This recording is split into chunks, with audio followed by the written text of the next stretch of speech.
Hey everyone, it's Classic DM. Welcome back. It's been a while since we've done an episode. All kinds of cool stuff's been happening in my life, and lots of people have been checking out the channel, which is fantastic.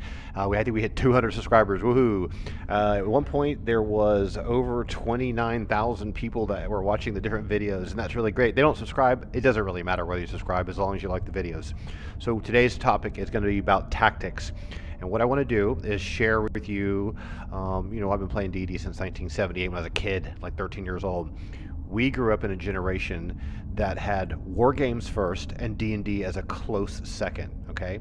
So, when you're playing D&D, you got these really awesome battles no matter what edition you're playing, and this kind of crap is just, oh my god, this is awesome, right? You and your friends are playing, and someone's playing a fighter in the front, someone's playing a monk, and you got this fire giant and all these massive cool maps you've bought, and these minis that someone's painted, or you made tokens, and you got all these dice rolling. It's, oh my god, it's a mess, right? And then you have people in the Facebook groups there's like, does anyone know how to roll a vampire that only likes rainbows? Ignore all that and think about, what is D&D really all about? For me personally, it's a mixture of three things, okay? A sense of adventure. I know it sounds like an answer from Ellie in Contact when they ask her, does she believe in God? A sense of adventure. So you're going to do stuff you'll never get to do in real life. You're not going to go way down deep in the second level of the glacial rift of the frost giant Jarl and catch a bunch of guards flat-footed, napping, drunk at a table and hide in shadows and sneak up behind one of them and chop his head off. Or you're not going to come into a room and cast an amazing phantasmal killer spell and wipe out one of the frost giants on the spot. You're not going to have your best friend blown open and destroyed by winter wolves with their breath weapon. You're not going to roll 20s and hoping and praying that your little assassin or your thief rolls 2 20s with a dual wielding attack. That's not going to happen in real life. You're going to go to work, you're going to school, you're going to get paid, you're going to pay your bills. Every now and then you do something cool. You got to have things in your life to make it fun. But playing D&D, it really, really, really is about the imagination. You wouldn't be here if you didn't already believe this, right? So that's the first thing. So the second thing about it is the sense of adventure also means kind of like what could happen. We don't know what's going to happen. And the dice help us figure out what's going to happen, and how cool your DM is also going to make a big difference. And tactics for bad guys, okay, and good guys, you, make a difference in how much fun it is. Because unlike playing a computer game that's got really good AI or being a PvP game where you're fighting another player is really good, all these players sitting at your table are going to bring a different level of skill when it comes to their personal tactics, how well they control their monk. You can be the best rules lawyer in the world and play terribly. You can be the best player and not know all the rules. I'm more of an advocate of be a great inventive player first, learn the rules second. Don't ignore them. You need to know them, but master one class, learn the rules of the class, and then figure out how to play it. Do you want to be on top of a table trying to hit this guy from behind? Can you even stun him? Do you really want to be here blocking the path between this frost giant so this guy can't get through and you're choking it? Those are kinds of things you want to think about. When you're a low AC frontline fighter, even though you're using a two-handed weapon, you're thinking about where this monk is. You're thinking about the illusionist back here in the back with her back against the wall. You're thinking about the center position as the healing cleric in the party. You're the assassin. You can off-tank this guy for a moment or two if he's really badly damaged. You're the other fighter. You're choking the other doorway for these 2 frost giants to get through here. How you play in a group encounter is almost like going back to EverQuest 1. If you ever played EverQuest 1 back in the day, if runners ran away and split paw, they would bring 100 mobs with them. You had to snare them as a druid and keep them from running away and kill the ones that are coming. You had positioning, where you stood, especially if you're a Warhammer Online player, where you're standing. Can someone get around you? If you did a keep take in Dark Age of Camelot or Warhammer Online, I won't say Elder Scrolls Online because the keep takes in that game didn't really have a lot of choke spots, but where you stand, what you do and why you do it and how long you do it, those are called tactics, okay? In my personal opinion. You can argue and call it a strategy, but I talk about it from the perspective of every moment to moment, what is my tactics? I'm a big MMA fan too. So when these guys, strikers, jiu-jitsu fighters, wrestlers, ground and pounder, grapplers, whatever, they're fighting each other, there's tactics. There's a game plan and there's improvising. So in my mind, the word tactics means how do you handle yourself in combat? Are you doing the right thing for your role? Are you doing the right thing to minimize damage to your party? Are you doing something heroic and cool that makes you happy in the first place? So let's break that down in a little bit more detail, because I said a few minutes ago, D&D is a sense of adventure, and D&D really is about the unknown, what's going to happen. That comes from the combat, the conflict, character, conflict, and context, right? The last thing I'd say was the narrative and the story. If you got a really great DM, I love to write novels and stuff like that too. If you've got a great story, these characters have personality. You can almost see them come alive on screen. You don't need to have them role played at the table and talk in, rat voices and things like that. You don't need to do that. You can just describe something with a pretty good language, and you can describe your character to other players. You can have your character make decisions kind of based on your alignment. You don't need to role play the characters. You're not an actor. If you want to join the Screen Actors Guild and get a degree in drama, you would do that. So in this situation, D&D is a way for you to kind of vicariously live a fantastical movie or a book or a film or anything you want to do, and it's never going to be the same way twice. The dice are going to roll differently. The who kills what order is going to happen differently. Will you be smart enough to discover where the secret door is? Will these guys get to these boulders and start tossing them before you can get in the room and get positioned? Will this illusionist spell get dispelled? Will the cleric have to blow all his heals on this fighter and have nothing left for the monk who's going to have to lay hands on herself with only 40 health, etc., etc., etc., right? So how do we do this? So we've got the sense of adventure, we have the moment-to-moment conflict, we have character, and we have story. Those are the four main pillars in my mind that make D&D timeless and amazing. Now, coming along with this, things like, and you get to paint stuff and it's really cool, and you have like little toys and it's cool, it's neat, or you get to draw maps, or you get to make stupid videos, or you get to collect crazy cool dice, or it ties into your Magic the Gathering game, or like for me, it ties into wargaming too, and all the minis associated with that, and we're going to talk a little bit about that too. Or is it just fun? Is it just fun to do a particular element of the game that you love to do? Do you like to sketch and doodle characters? Whatever it is. Okay, so let's get back on topic here. Tactics, all right? So what we're going to do, we're going to bring up a little bit of a player panel, like our typical lectures. We're giving a lecture here, right? So we've been doing this Glacial Rift or Frost Giant Jarl thing for a long time, and I just set this up as an impromptu battle. This is an actual battle. We're not going to play through the battle. But we're going to use it as fuel for conversation. When I was growing up, I'm like 53 years old now, right? I was a little kid. I was like 12, 13 years old in 1978. So I don't care whether you're 10 or 13 now, or whether you're 33 or 43, 53 or 63. It doesn't matter how old you are. Imagination is timeless. When we were little kids, games like this is all we had, like Squad Leader or Panzer Leader or Waterloo or Axis and Allies. And these old war games, a lot of people kind of roll their nose up at them because they're not very compelling looking. You have little chittens and little units that kind of look like this. You have these little counters, and they have little markers on them, and they say like 467, 467, 467. It's the same little German unit. It tells you how much firepower it has, and the range it can shoot, and the morale number. And when you're simulating famous battles, like if you're a big World War II buff like I am, like the streets of Stalingrad or the Tractor Works, you've got situations where this many units against this many units. Guess what?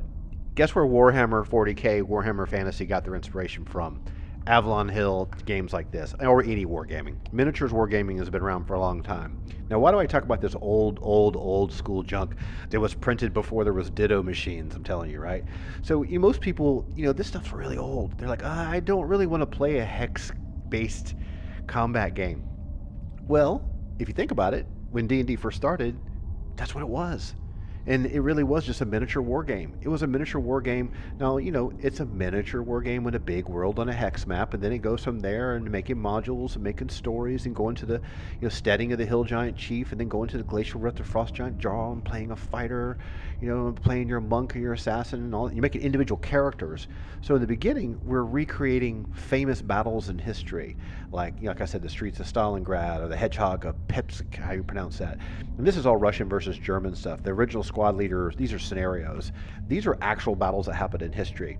You could pull out a war book, one of these DK publishing war books, the historical atlas of World War II, right? Now, if you like World War II, it can be any era you want.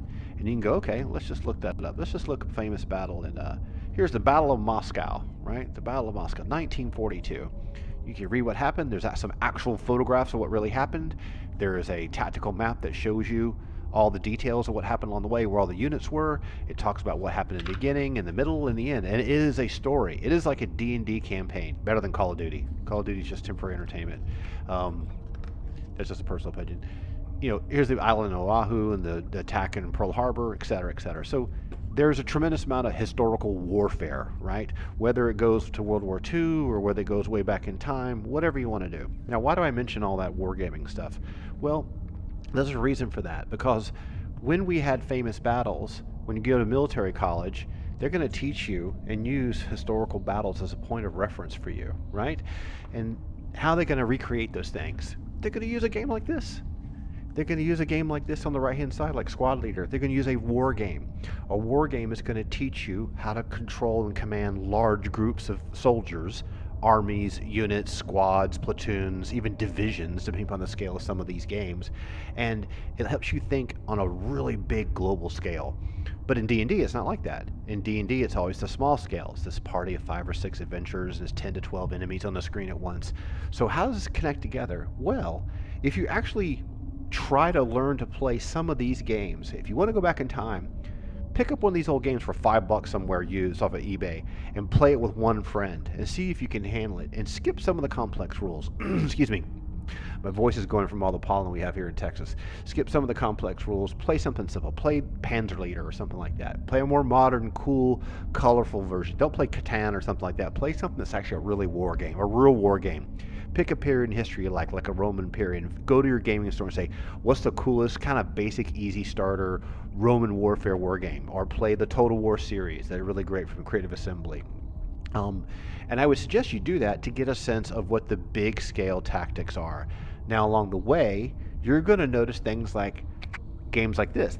Warhammer, right? Warhammer 40K, Warhammer Fantasy.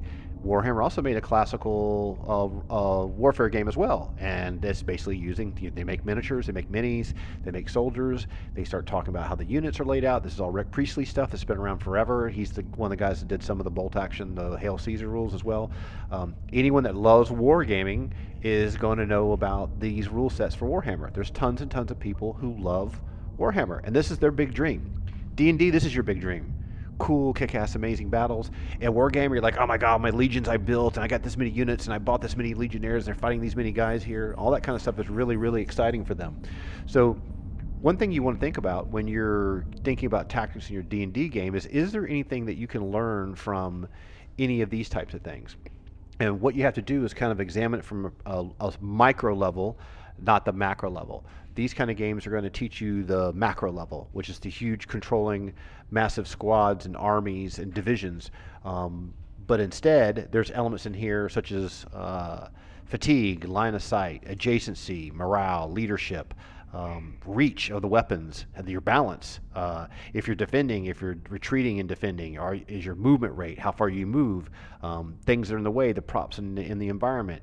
There's lots of rules even for like, do they even do what you say? Like, for example, in some of these modern games like this, you actually pull dice from a bag, and you even give them different types of commands. And when you give units commands, you have these little command dice, and they're like marked with like fire, advance, run, ambush, rally, and down. You pull the dice, and then you try to assign those to a unit, and then you figure out whether the unit even does it. So you may have situations in some of these war games where they're trying to simulate, hey, you're giving orders. Whoops, you're giving orders, but your unit didn't even do what you told them to do. So let's get back to D&D here, right? So you want to have these really amazing, cool battles like we were talking about, right? You have this cool idea, this amazing battle. You want this to happen in your D&D campaign, but you don't want to control this massive army. You just want to do something like this. Like, you and 2 friends are going to go to this village and kill everything and wipe out everything in this castle. That's a great fantasy, right? Really cool. Nothing wrong with that. Let's just take a look at that from another perspective. So let's just move this down here a little bit. There we go. You don't need to see me. Look at the cool monsters. There you go. So let's just go through some of those things I ran over really, really, really fast, right? Let's talk about line of sight. So let's just clear this board off and start with something simple. I know it sounds like a really dumb subject to talk about, but we're going to clear all these kids off, right? And we'll just turn this way a little bit. And let's move all these extras out of the way. Now, you've seen me do this, you've seen me play some of these other episodes in the Glacier Ritter, Frost Giant Jarl. You've seen me talk about how the level is part of the puzzle, right? It really, really is. So what are these? These are braziers. Braziers, what do they do? Generate smoke. So let's just say the smoke is drifting up this way. Here's a brazier. Smoke's kind of going up that way too. So going up, this is a big cave like this. What's this here? A little torch. Smoke kind of going up this way. Little torch. See how the smoke's kind of being drawn up here. Hot air moves towards cold. You could probably learn that in one of your school classes or something, right? And let's just put a mini down here. Let's put the druid down here. Make sure we got that focused. So You need to think about, there's some torches here too, right? Got torches burning here, a little bit of smoke going. It's going to get in the way, it's going to get rubbed off as you play. There's a torch over here, there's a torch here. Maybe all smoke is all drifting through this little gate here. So that's creating a little sense of ambience. Now that gives you a sense of where the light is as well, right? So that means you've got an area kind of illuminated like this, an area illuminated about like this. You've got a little bit of lighting happening here, little lighting happening here, little light happening here, little light happening here. Guess where you don't have lighting, right? So you don't really have a lot of lighting in here, do you? I'm attacking the darkness, right? You start to have pockets of shadow. And I'm going to erase all this, it's not getting too busy. You have pockets of shadow. This is all completely, almost all in shadow over here. These are our cloaks on the wall hanging on racks. These are our boulders. Here's a pair table. They don't even have a candle on them. Here's another weapon rack here. What's on the other side? Is there light coming through from this way? Is there light casting shadows in here? Are they casting shadows like this? So what's happening with this battlefield? So think about, looks like you're playing through Elder Scrolls Online. They have beautiful dungeons with prefabs. And one of the things they did really good in that game with their hero engine is it runs really, really good. And it does lighting really well. It doesn't do anything, not per pixel lighting, but it does lighting pretty well. If you like video games, the lighting is beautiful, whether it's Tomb Raider or whatever. So think about the lighting. Think about where you could see. This is a brazier. It's going to have a big radius of light like this. Here's a little light source here, light source here, light source here. If you're a level designer, you think about this all the time. So when you're playing the rogue, this is something you need to pay attention to. If I'm going to be moving through the environment, where's my path going to be, right? So let's just say you were playing, let's say there's a frost giant, two frost giants sitting at this table, they're talking to each other, and your party is way back here, and you've decided that you're the rogue and you're the assassin, you're going to hide in shadows, you make your check successfully, and you're going to bebopping on down the line here, and your idea is to scout the area. Say that you don't see anything at all in this area, there's nothing in here, okay? So thinking tactically, right? Line of sight. Right off the bat, there's enough light here, tapering off, to illuminate these guys' faces. This guy's face would be illuminated, this guy's side would be illuminated, and part of his back would be illuminated. There's enough light coming off of here, and enough light coming off this brazier, so the moment you're here, you'd be able to see this, okay? Because these guys would be completely illuminated. The table's illuminated, you'd be able to see some of the light hitting some of the sides of these boulders. But this curtain is here, right? So that means you wouldn't be able to see past this curtain, and you wouldn't be able to see past this curtain, right? So let's just pull this back off, look at. Now let's just talk about line of sight. You've got kind of the lighting down.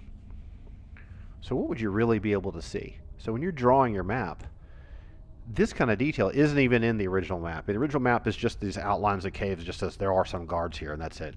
So when you're looking from here, this aperture is being created of where you can see, right? This is where you can see. Where can he see? Well, he can see probably just down the same line, can he?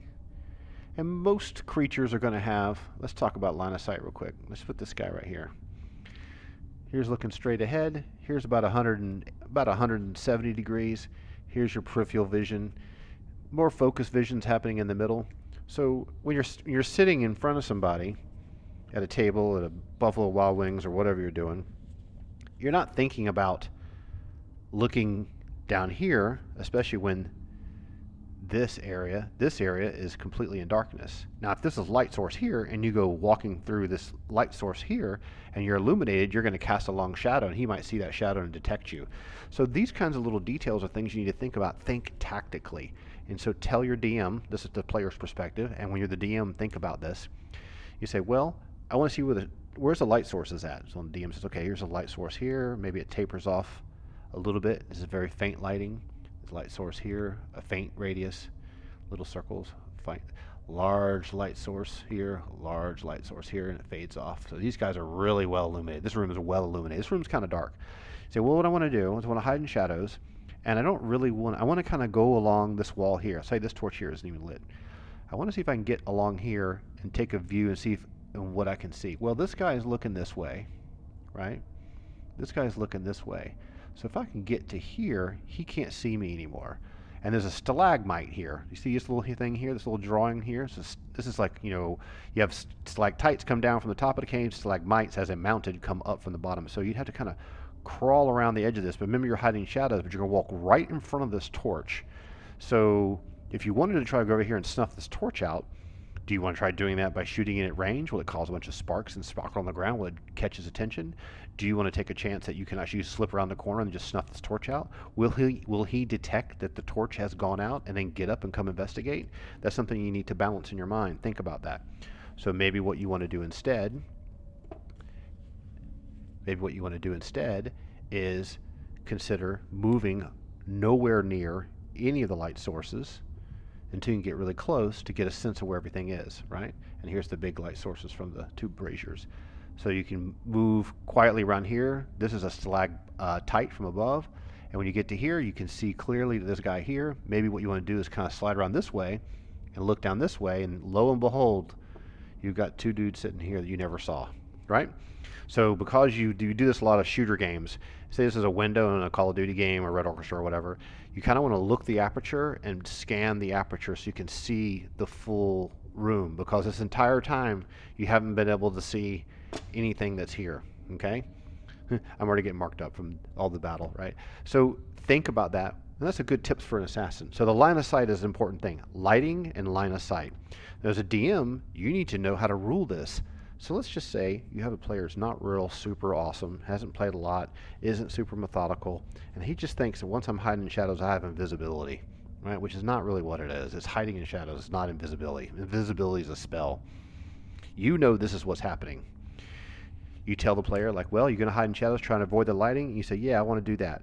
And you say, okay, well, remember, there's light here, and light here, light here, light here. There's a really big light here, and a really big light here. Now, the player doesn't know about this, right? You know this, but he doesn't. So you tell, I'm going to make the player, prompt him to make a choice. So what do you want to try to do? You want to try climbing up over the table to stay in the darkness and slip up behind this curtain? Or are you thinking about maybe going this way and just taking a look and stopping and reevaluating? Or do you want to try to make your way over here? And the player says, you know what, I'm afraid to go on the table. It might make noise. Do you think I can make it up and over the table without having to make a check? And the DM says, yeah, you can do it.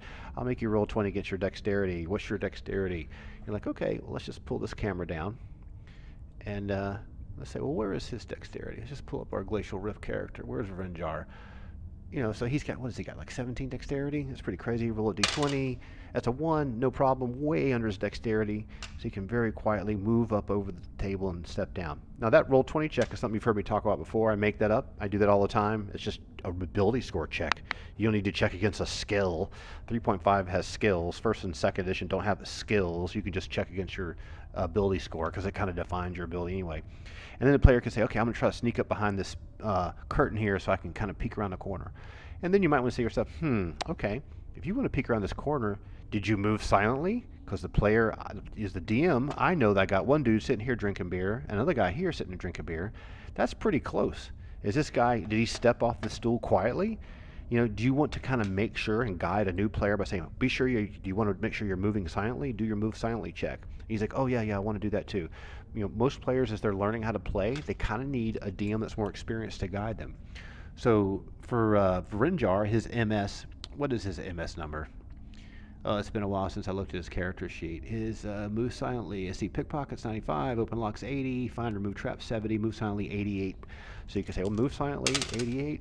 A 74. Okay, great. So you can move silently and you're hidden in shadows. So nothing here. And you don't reveal this to the player. The player doesn't know these guys are here. The player takes a look here, and you can tell them, hey, when you come up here to the curtain, you smell more dudes. So you can take a peek around the corner, but if you stay there more than a second or two, I'm going to give this guy a chance to see you. So what do you want to do? He's like, I'm just going to try to see if I can dart over to the other side. And that's a legitimate move. It's risky. I wouldn't do it. But the player might say he wants to do that. Now here you are in first edition, or whatever edition you're playing. You got this player that wants to openly move across an opening, which is only what? Each one of these is 5. 5, 10, 15, 20. This is only 20 feet away, okay? If this is a basketball goal, from the free throw line to a basketball rim is 15 feet. So it's just a little bit further away than a basketball goal. So for him to kind of go from here to here, how do you check that? Well, you kind of sometimes need to make up a rule on the spot. You say, I'll tell you what I'm going to make you do. I want you to roll 3d6, and I want you to take 4 away from this number. Or you know what? Roll 3d6, your dexterity or less, but add 4 to the number you roll. okay? Because I'm going to give you a penalty because you're actually openly sliding right in front of you. And this guy, and that's just checking to see whether he happened to be looking up when you went by. If he didn't, because you're quietly not moving in shadows, you're moving in shadows, moving silently. So it's like, you're going to make that check. And you have to do it at that point. It's like, okay, so I roll a 6, and a 3 is a 9, and a 4 is a 13. You told me to add 4, and that's a 17 round the nose. So you make it, cool. So that's a dramatic moment. So this kind of stuff requires you as a DM to kind of have some common sense. You need to come up with ways for players to do interesting heroic actions, and doing ability score checks is a really, really good way to pull that off, okay? I'll tell you what I'm going to do. Turn this down a little bit. There we go. So we've got our guy here. He's drinking beer, talking to Grugner or whatever his name is. So now you've moved over to this side, and you're like, ooh, now you see that there's these guys are really well illuminated, and you've done a great job. You've scouted this out. You can't really hand signal to anyone, but you can return back to your party safely and tell them, hey guys, there's 4 frost giants in the room, and someone might ask you some questions. It's okay if the other players are seeing this happen. Like if the other players are sitting at the table and they see all this cool moving happening. Now, you wouldn't really want the other players to suggest to this guy, don't try going in front of the curtain, you'll get killed. You know, let the player go against the situation with the DM. Don't let the other players interfere with that, but kind of move it along quickly. Like we made this check here. Remember I said roll 3d6 and then add 4 to the roll and see if it's under your dexterity? I just made that up. It could have been add 2. I just decided because it was 20 feet away and this guy's drinking and having a conversation. He isn't staring this way. Okay, sometimes he's looking at the guy directly. He's mostly focused here or shorter. It's like if you're driving your car down the road, a car, four car spaces away, their tag number, do you look at that? If someone moved between one car and the next car, would you notice it? Maybe. But the person's hiding in shadows, and it's a highly skilled assassin. What is he, level 11 or something now? Level 11 assassin. He knows what he's doing. The character with this kind of ability, he would kind of slide and maybe hunker down and move real slowly like a cat. It might take him 5 seconds to make that move. I don't know. So those kinds of things, line of sight, making some checks to see whether you can do it, those things kind of come from role-playing games and war games mixed together. If you never thought about this stuff, you might have a player say, okay, I hide in shadows and I want to come up to this doorway. An inexperienced might say, and you come to here, well, I want to backstab this guy. And the rest of the party's like, well, what the hell's going on? And the moment he attacks this guy, all these guys are going to wake up. Say he damages this guy, takes half his health away. This guy's going to push the chair around and come this way. This guy's going to turn around and take a swing at him. He's right in range. This guy might come right here and go raise the alarm. And before you know it, you've got all hell breaking loose, right? And you've got the assassin up on the front line, and everyone else is only got to move. Everyone else is going to be thrown into combat, and they only get to move so many squares to try to get there and help. The cleric's going to end up being here, and the illusionist is going to be here, and the other fighter's going to try to be in the front, and he's going to probably get hit by 2 nasty hits from the 2 frost giants. This guy's going to collapse in. He's going to see these people running in the hallway. He's going to yell something to these guys. It's just going to be a mess. So all that can be avoided if you're the DM and you try to kind of help that younger player do tactical things. Encourage them to do tactical things by maybe guiding them a little bit. Don't tell them what to do, but ask them questions where there's 2 options, and they can pick an option that kind of sounds like the most reasonable way to do it, or they can pick an option that sounds risky that's going to cause a die roll. Okay? So that's the first topic we want to cover. We've got another one here on our list here. You may see this a lot, is the movement rules in first edition are kind of weird. I've talked about it before. I wanted to kind of talk about it again really quickly in the context of a combat scenario. And I'm not going to use these. I'm going to use this one. In fact, we'll just use a miniature, right? Let's use this one mini here. So the movement rate in first edition, we'll put this guy down here. We'll turn our other camera on, right? Let's turn that back on. Is based on melee rounds. And melee rounds in first edition are 1 minute in theory, but in reality I like to call them a segment because of active combat. So I can say I got this guy right here, and let's say that we are going to have Mercedes and the monk. No one else is even involved. Maybe the cleric's in the back, right? Now this frost giant is here. She comes around the corner, and Eliphanisi, the monk, is with her. He sees her. She sees you, and you're not going to close the gap, and they're going to engage in combat. And say they decided, by whatever reason, that he's just confidently going to run forward and attack them, and you're confidently going to run forward and attack him. So with the first edition, 1 melee round is 60 seconds. I don't use that rule. This is combat. Now we break everything down into segments. So one turn for a player is a 6-second segment. So technically, 12 inches is a number you'll see a lot in the first edition rulebook about how far you can move in one round, right? Which is really 120 feet in 60 seconds. So that means you could move 30 feet in, other way around. 30 feet in 30 seconds, 15 feet in 15 seconds, and maybe 7 to 8 feet in half that, say 7 or a segment. Or you could take the 120 and divide it by 10. So that would mean technically, if you're a normal human being and you're moving, you could move about 12 feet. Now, unfortunately, the squares are all 5-foot squares. So what I do is I give people an extra 2 steps because they're in combat, they're experienced warriors, they know how to move quickly. It's only 20 feet. I round everything up to 20 feet. I give a normal movement of 12 inches. You can move 1, 2, 3, 4, and move in and out of combat. You can't move 1, 2, 3, 4 and then attack and take 3 more steps and turn around and back. You can do full movement and not attack, or you can do half that movement and attack. So let's just say, for example, let's just draw these lines here so you can see better. 1, 2, 3, 4, 5. And we'll use this counter here to help. This is the edge of the frost giant, right? And this is where Mercedes is. Say she says, I'm going to go engage the frost giant, and say he's looking the wrong way. Say he's looking at the brazier warming his hands. This is 5, 10, 15, 20. She could move 1, 2, 3, 4.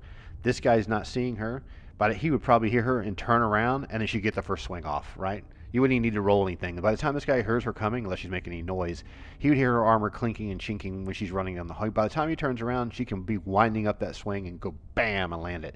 Now let's say he's standing here, and she comes around the corner, he sees her, we roll for surprise, there's no surprise, we can close the gap. He decides to grab his axe, and maybe he's got his axe sitting leaning against this pillar here, right? He's going to grab his axe, heft it up with 2 hands. She's going to close the gap. 1, 2, 3, 4. Now they've arrived at the same time, but who gets to attack first? He can be standing there readying his weapon, so the moment she comes in range, he's going to attack. Now once they get in that kind of situation, you may want to let him attack first, or you may have Mercedes. Now if the player's smart, the player might say, I'm going to close the distance, but I'm going to make him come to me. So I'm going to go 1, 2, and I'm going to make him step forward, and then we're going to roll an initiative roll, his roll versus my roll. So let's say the bad guy rolls a 3d6 of, what is that, 5, 6, 7, 8, 9. And for Mercedes, who, see if she has any kind of bonuses to her rolls. It's been a while since I played her, so I've forgotten. Her strength is 16, intelligence is 16, and wisdom 14, dexterity is 15. She has no bonuses, so she would just be a basic roll. So 4, 5, and 6. That's 11. And what was this again? 9. So she would win the initiative. So then I would have them both in range, and then she gets the first attack. So then she gets to do her attacks, and then he gets to do an attack, and until things change, or there's a position change, it just goes back and forth forever. I don't re-roll for initiative unless there's a change of circumstances. So movement in a war game, movement in D&D is really, really tricky. Be sure to pay close attention to characters and monsters that have really odd movement rates, okay? Let's take this same situation, but with the monk. Now, this level 10 monk has a 24-inch movement rate. That is twice as far. Excuse me. What they're trying to convey here is that these monk, they don't wear any armor. There's cat-like panther grace, feline grace, as strong as a steppe horse, steppe pony, can run fast as lightning, completely athletic, totally in tune, no excessive body fat, lean, probably on PEDs, right? Who knows what else is going on? The ultimate perfect human being killing machine. Run twice as fast as a girl in plate mail, right? And there's a lot of particular rules and different rules lists about how much weight you're carrying, but whatever. We've seen the videos of the guy in the plate mail running the modern day Marine Corps soldier at a military track, right? Obviously, if you really wanted to be picky, I feel sure the assassin, and if the girl wearing plate mail were running down the road, the assassin would probably outrun her, but there's no particular rules about that. But let's just go back to the basic. So Mercedes versus Elephant EC, and here's our giant here, okay? So let's just say he's standing here, he's looking this way. So we got 5, 10, 15, 20, 25, 30, 35, 40 feet, right? Just measuring across this way. So we got 40 feet. This is 40 feet, 0 inches. So in one melee round in combat, he sees you, you see him, you can start closing the gap. He decides to stand his ground and pull his weapon out and just defend, which is a completely viable tactic, right?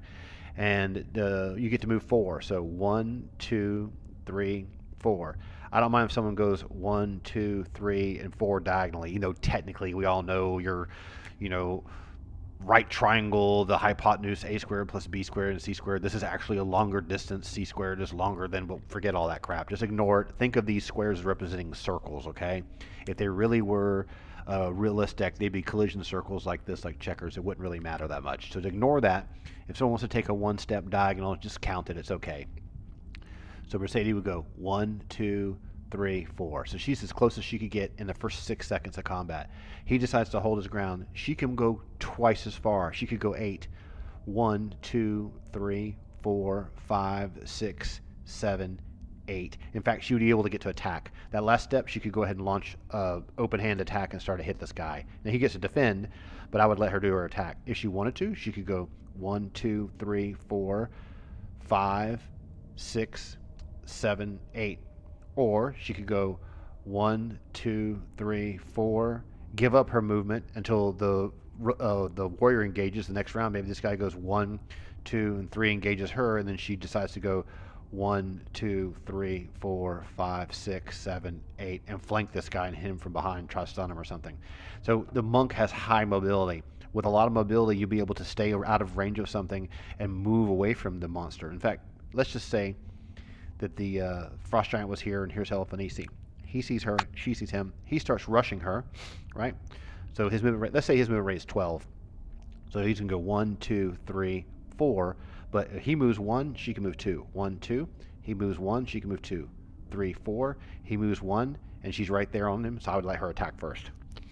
So the movement rate, how far people can move, can have an impact on who does what in combat.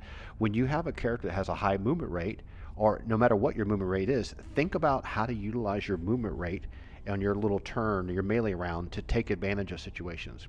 So let's do it this way. Let's say here's a frost giant at this table. He's sitting across from this guy, and they're just drinking beer and doing that. And there's no one else in the room. And let's say you're playing playing this cleric. Okay? Actually, let's make it easier. You're playing a druid and a warrior side by side. Come around the corner. He sees you. He goes, hey, right? His guy wakes up and turns over his shoulder, looks over his shoulder. And Mercedes says, okay, roll for initiative. Say that this party wins initiative. And so let's say the party rolled, let's just do that real quick, right? 3, 4, 5. Remember, I do initiative by groups. This is a group initiative roll here. This group is rolling against this group.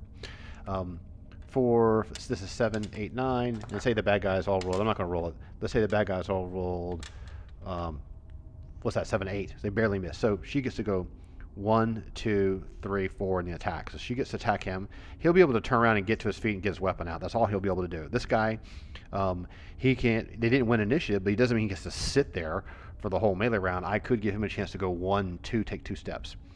Now the druid, what could she do? Say you did it differently. Say Mercedes, say this guy's thinking, I'm going to go for the druid. She attacks him. They get engaged in combat. You get her movement 1, 2, 3, 4 on top of the table. Now, why would you want to do that?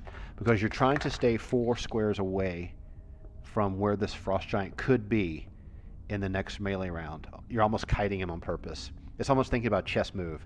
If you have 2 pawns moving, here's a pawn here. You know the pawn can only move 1 this way or an attack this way. You want to stay out of range of it and don't get hit, or don't get your piece taken. Only move as far as you need to move. Okay? So how you actually move, take advantage of the squares. Let's say he was here. She's here engaged with this guy. He's looking at her. She's looking at him. You're in the doorway. He's here. He's gotten up, got his feet, got his axe. And the next turn, he can only go 1, 2, and then start attacking Mercedes, or he'll come over here 3 and 4 and try to cut you off. So that means it was worst case scenario. Here is the extent of his movement sphere. 1, 2, 3, 4. So in reality, this is where he could possibly move in his next round. So if you stay outside of this, he's going to move into you. So you could say 1, 2, 3, and then jump over the end of the table. And then he could run and be trying to clamber on the table, and you can actually wind up a spell and cast it in his face. So think about movement and how far someone can move. So for the druid, that's a smart move, because the druid doesn't want to get tied up in melee and have this guy meleeing her in the face while she's trying to cast a spell. The druid maybe wants to do something to cause, the druid may want to do something like this. You may be like, okay, this guy's coming, he can't get to me. I'm actually going to take one step, have a clear line of sight, and I'm going to cast Entangle on this place here with a 40-foot radius, and put Entangle here, which cuts everyone's movement rate down by 50%, even if you save. So this guy gets slowed down, and then he's going to be like, I can't get to you, so I'm just going to engage her. Maybe she can finish this guy in the meantime, then she can be fighting these two guys. Slow everything down. You might go 1, 2, 3, 4, get over here, get on the table, and then wind up some more spells, cast Creeping Doom or something. So think tactically about your movement, because it affects what happens next in the combat. Okay? So far we've been talking for what, 40 minutes? So let's give it another 10 minutes of some more details I want to go over. This is hopefully to inspire you in your game, how to control your character, and as a DM, how to manage it. Let's talk about balance and steps. If you watch, not a lot of people watch the play sessions. They're probably not as fun. They're really long, but some people do. Some people like them, and I always get a few people asking questions. And I'm not the most perfect rule guy in the whole world. I'm just a big kid at heart, like everyone else. But let's say you have a situation where let's just use the fighter, right? Fighter fighting this giant here. Let's get someone new on screen. So we got this big stinker here, right? And here's your fighter. Now think about this geometry. He's standing between the brazier. So he's standing between the brazier and the table. And she's standing with her back to the table and just going at it, going toe to toe, right? In fact, let's make sure that's even focused. Is that focus on that dude? In fact, we could zoom in a little bit, make it even more dramatic. There you go. Cool. Gotta have dramatics. Put him right here. All right. So this guy's going, I'm going to crush your head in. So when the combat's going back and forth, one thing I like to do is if someone rolls a 1, I call it a flub. I put some stuff on the Facebook page, and on my webpage, I have a whole article that talks about it. If he rolls a 1, the same thing can happen for him. Now, what is this flub? There's no real rule about this in first edition written anywhere. There might be something in DM's guide, but for me personally, I use the following rule. If you roll a natural 20, it's double damage. If you roll a natural 20, you always hit. That means if we say there's a 5% chance per number on a d20 to equal 100%, you know, 100% divided by 20 is 5. If you roll a 20, you're always going to hit, and you're always going to do double damage. I don't do the double damage for the bad guys. I probably should. It just depends what kind of a mood I am and what kind of party you're running for. But not a lot of people talk about what happens when you roll a 1. I call that a flub. So another thing I talk about is taking the extra step in combat. I want you to kind of to describe to me what you're going to do, right? Now, if I'm just fighting a dumb bugbear, actually, we'll finish this guy first. Let's say Mercedes takes a big swing with her two-handed sword and just tries to cleave this guy, and she says, you know what, this guy's got his right arm to me. He's in a southpaw stance. He's in a southpaw stance. I'm right-handed. I'm going to try to cleave his kneecap. That's a viable tactic. If you're an MMA fighter, you should kick the leg first, right? So what's he going to do? You could actually say this in your game. Like, I'm going to try to cleave this guy's kneecap right here. I'm going to cleave this. I'm just going to swing. It's like hitting a tree trunk directly in front of me. I'm just going to cleave this guy. And you roll a 1. Now, what does that mean happened? Now, in D&D, they don't really say, like, oh, it's a glancing blow or it's a partial hit or any kind of crap like that. It's up to you to figure those kind of details out. Here's what I would say as a DM. When you're doing a two-handed swing like that, and she's coming in 2 hands, and she's going to go swing with her right hand. She's right-handed, right? See, she's right-handed. If you swing like that, he might pull his knee back like an MMA fighter does to check a leg kick. And then when he pulls his knee back and she whiffs. So you ever taken a baseball bat and swung as hard as you possibly can, and if you don't hit anything, what happens? You overextend like this. Okay, it's almost like a golf swing, and you end up with the weapon, a heavy claymore in this hand, a two-handed weapon. It almost spins you around. Let's just turn it. It almost spins you around. You almost end up with your back turned away. Kind of the way he is right now. He has his back turned. He's prepared to do a left-handed power shot swing. But you're an experienced fighter, right? Where's Mercedes? Let's get her up here. Here she is in her plate mail armor, one of my Black Desert Online characters. Let's let you see what that looks like. I'm going to move this over here. Let's just put this, let's just move this down here. I tell you what we'll do. We'll just move this one. Let's move this one over here so you can see you see the action from here. You look at the character sheet from over here, all right? So she got great armor class. She rolls a 1. Now, what does that really mean? She doesn't fall down. I mean, she's not going to fall down and lose her balance. If she was doing something precarious like on the edge, I might make her roll against her dexterity to see if she loses her balance. I might sometimes make her roll to see if her swing missed so terribly, does she end up taking a step? So let's do that. Now, when I say take a step, what do I mean? I say, I'll tell you what, give me a check against your dexterity, but I want to make it hard for you. Give me a 3d6 check against your dexterity. And if you fail it, it means roll under your dexterity. And her dexterity was what? She has 16, 16, 14 wisdom, 15 dexterity. So you got to roll this or less, okay? Or less, which is not too bad. 18 is the best you could roll, and 3 is the lowest. And if you roll your dexterity less, you don't lose your balance, but you take a step, right? So you got 6, 7, 8, 9, 10, 11, 12. So she's out of position, but not so bad that she can't recover and then get back into position to defend herself. Now, if I wanted to, if she said, I was going to take this incredible power swing at this guy, I want to do a lunging strike. I want to try to stab this guy in the kneecap and just skewer. I want to skewer this guy's kneecap, jam my two-handed sword into his knee, and then twist it left and right really nasty and just try to cripple his knee and rip all the ligaments open. I mean, you could do that in a game. Why not? It's D&D. If you rolled a 1 and you did that, you're going to be out of position because your lunge is going to put you close to him. In fact, I'd put you in position here. I'd actually give him an attack of opportunity, which is a rule from later editions, him just to pummel you over the top of the head with his weapon, right? Say the Frost Giant needs a 12 to hit her with an AC, and say, okay, he's going to try to pummel you in the head. He rolls 11, he barely misses, but if he'd hit you, you might take like 3d6 damage. You might knock you unconscious. I might even give him a chance that if he hits you with the he pummel you with the pommel, right?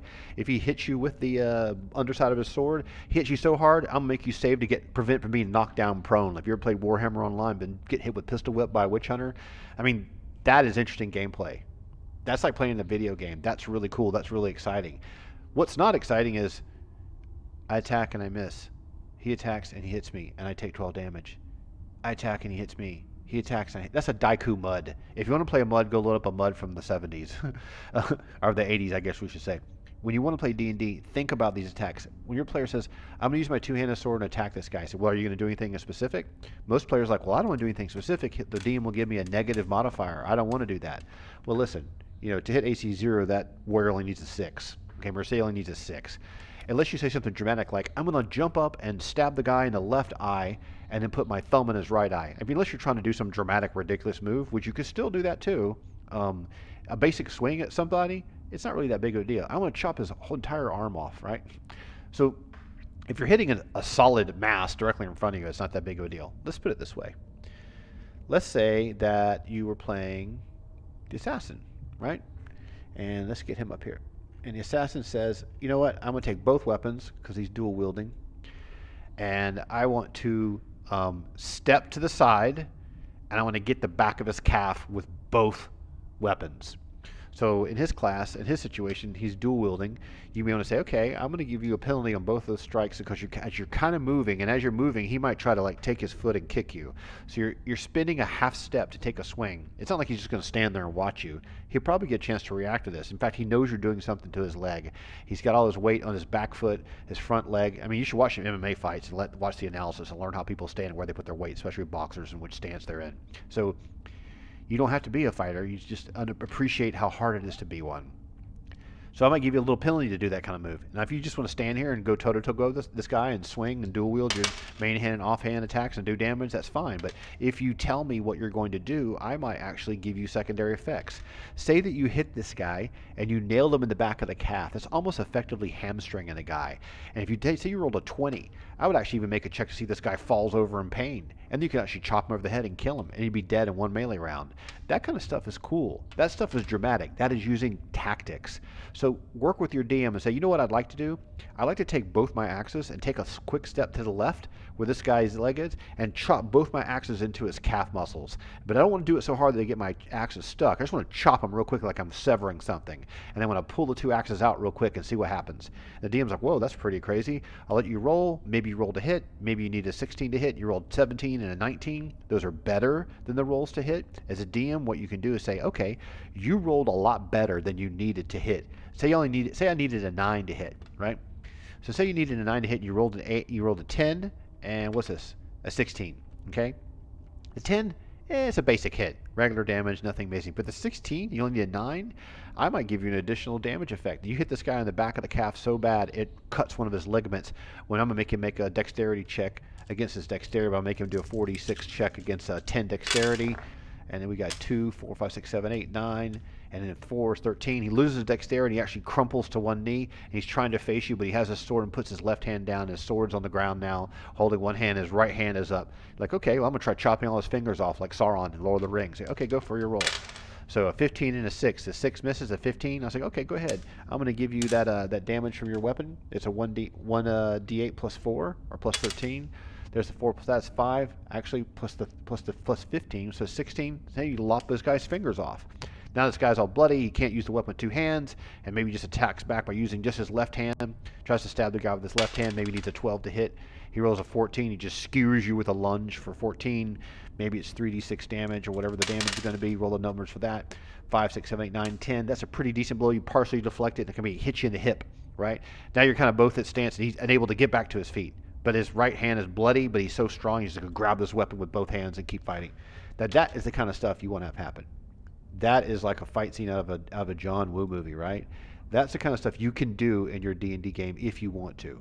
You do not have to have everything in your D&D game feel like Chodes or Us, okay? It doesn't need to feel like, I swing and attack and I hope I hit him. You can make things as exciting as you want to make them, right? Let's pull this back out a little bit and refocus this. All right, so we talked a lot about tactics for about 50 minutes now. So we've covered a couple things. We covered the flub.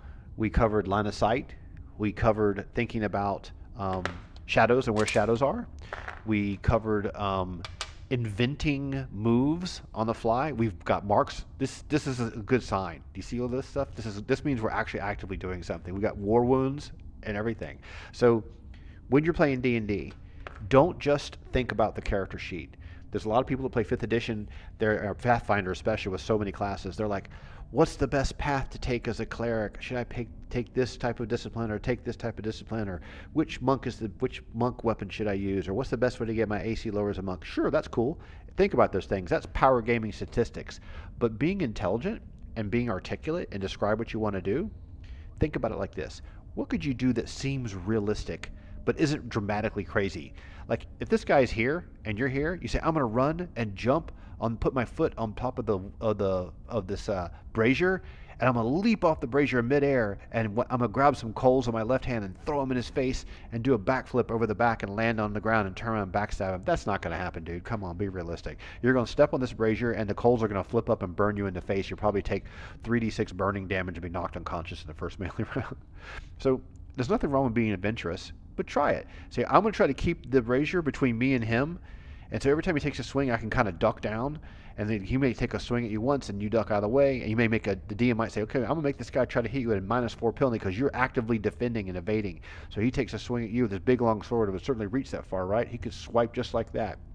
And you evade, because what you're trying to do is get him in position like this. And the moment he does that, then you're going to run down the hallway. Like, that's an act. That could actually happen. I mean, it's like avoiding velociraptors in freaking Jurassic Park. He might get pissed off and do an overhead smash and smash the coals and try to knock the coals into you. That's using the environment. The level is part of the puzzle. That's something I tell everyone in the game industry as well. So think about these kinds of things. Use the ability scores to make determinations of whether you can do it or not. There's 2 ways you can do this, okay? There's multiple ways we can do it. Say you want to check and see whether someone gets burned by the coals getting flipped over. Okay, so what do we got? This guy's got dexterity. I can roll against his dexterity. The hardest way to do it is roll your dexterity or less with 3d6, right? You could also say, make a saving throw versus breath weapon. So let's pull this guy's sheet up again. We're going to hide this little close, just move this camera closer over here. Move this camera over here. A saving throw is a harder roll because you have to beat the number. So the breath weapon save for him is 14 for Vrinjar. This guy's name is Vrinjar. So that means you got to roll 14 or higher. So anything 14 or higher, this is a 14 equal or higher, we can't see that on the camera there, is means that you actually made the saving throw, right? Let's see if we can pull this over a little bit. There you go, now you can see a little bit better. So a breath weapon save is the hardest to do. So if you're a DM and you got to make someone do something that's the hardest to do, pick a saving throw. You know, like the saving throws you have here, paralyzation or poison or petrification, polymorph, rod, staff, and wand, breath weapon, or spell. If it's kind of a physical movement, like this guy tries to push me, I suggest you use things like dexterity, which in D&D kind of represents what your ability to control your mind, your body, your athleticism, your coordination, your hand-eye coordination, your hand-eye dexterity with your fingers, your agility of your entire body. It's one statistic to rule them all. It's not like agility in Traveler or whatever, or some of the other games that have, or like in Boot Hill, they have multiple rules for this stuff. That's the hardest check to make. The easiest check to make is roll a d20, your dexterity or lower. So in this situation, you say, okay, that means his dexterity is max it can be is 18. He's already got a bonus of 2. So say, okay, let's roll a d20. That's 10 under. You're rolling under. So Varinjar's dexterity is what, 17? Pretty easy to do. That's the second. The hardest to do is the saving throw. The easiest to do is a check with a d20. The next one you could do is 4d6. This is even easier because the 4d6 roll is going to have a max number of what? 6 times 4 is 24, right? So 24, and the lowest number is going to be what? 4. So it's kind of tricky. That means the lowest number that could possibly happen is going to be 4, but the highest number could be 24. It's still a range of 20, but it shifts the 20 range a little differently. Rolling on this one, the lowest number is 1, the highest number is 20. I would say statistically that it's easier to do this than it is to do this, because the odds are he's less likely to have a dexterity stat as high as this. So this is going to be a harder check, right? So in this situation, we have a 5 and 4 is a 9, plus a 4 is 13, plus 1 is 14. So he makes the check, but that could have very easily been a 5, a 5, a 5, and a 4. Right? Where's our another 5, right? Now what's that? That's 20. He would have failed the check, and maybe the coals would have burned him, and then we give him some fire damage. Another check you can do is a 3d6 check. Since the players roll a 3d6 in the first place, in theory, to make their stats, they can never have a stat lower than 1. Now, I'm not a statistics major, and someone who is could put a comment here and explain the percentages to me. I know Mark Miller did it in Traveler T5 book, which I've got sitting right here, actually. The odds are going to be a little tougher for you to get that roll, unless you have a really, really high number. So in this case, it's really hard to, it's easier, it'll be easier to beat the score that way, not harder.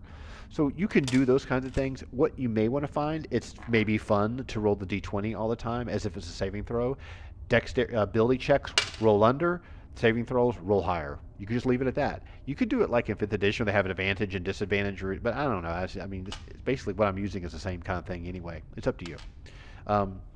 So we covered all kinds of cool details like that. Remember, if you got any questions or comments, just post it at the bottom of the comments. I try to respond to people. I see it on my phone when someone says something. If I'm not busy doing anything, I usually try to reply to people quickly because I'd want someone to do that for me.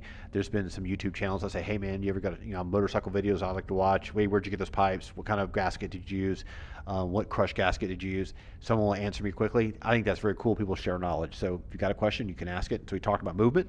We talked about how to do some checks against ability scores. We talked about line of sight. We talked about shadows. So hopefully some of these details, I know I'm going super fast, will help you think about the tactics in your D&D game. And if you get really motivated, you can go back and buy an old war game. And if you get super motivated, you can get Pike and Shotte or any of the Warlord games or play one of the old Warhammer games and look at some of the rules about how they handle where units are positioned and who can hit who and who can do what. You could, start thinking about terrain, how it modifies movement, because in essence, this whole map is actually terrain too, isn't it? So let's just put that back over here. And you want your combat to be super exciting.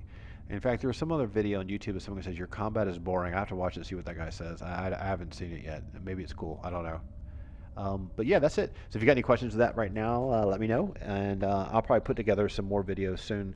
I want to talk about World War II. I got a bunch of cool ideas about this I want to share with you folks. So that's it for now, and I hope you have a great night. Leave me a question or comment. Share with your friends. I pop into a lot of the Facebook groups from time to time and say an offhanded comment. That's about it. But if you have I have a Facebook page for Classic DM as well. You can say something there. I get notifications for all that stuff. Get more of your friends to subscribe to the channel. It's not so I can run ads. I don't want to do that. But what will happen is there's not very many people doing first edition like I am. It's also a game designer. Not that I'm special or anything.